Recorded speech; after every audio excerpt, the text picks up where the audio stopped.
एक कपल के शादी के 11 साल बाद एक लड़का हुआ। वो बहुत ही प्रेमी कपल थे और उनका लड़का उनकी आंखों का तारा था।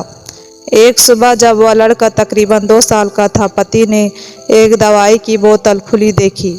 उसे काम पर जाने के लिए देरी हो रही थी, इसलिए उसने अपने पत्नी से उस बोतल को ढक्कन लगाने और अलमारी में रखने को कहा। लड़की की मम्मी रसोई घर में बिजी थी। वो ये बात पूरी तरह से भूल गई थी। लड़के ने वो बोतल देखी और खेलने के इरादे से उस बोतल की ओर गया। बोतल के कलर ने उसे मोह लिया था, इसलिए उसने उसमें से पूरी दवाई पी ली थी। उस दवाई की छोटे बच्चों पर छोटी सी मात्रा भी जहरीली हो सकती थी।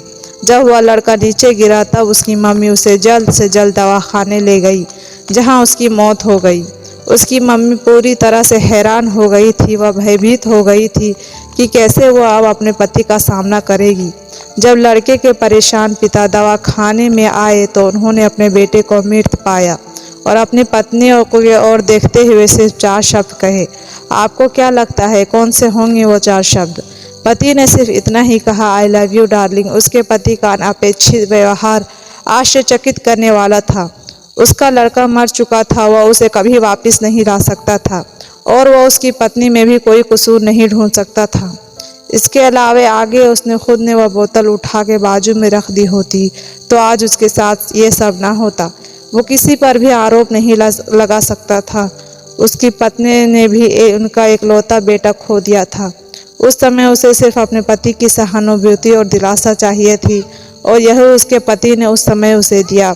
कभी कभी हम इसी में समय व्यर्थ कर देते हैं कि परिस्थिति के लिए कौन जिम्मेदार है या कौन आरोपी है। ये सब हमारे आपसी रिश्तों में होता है।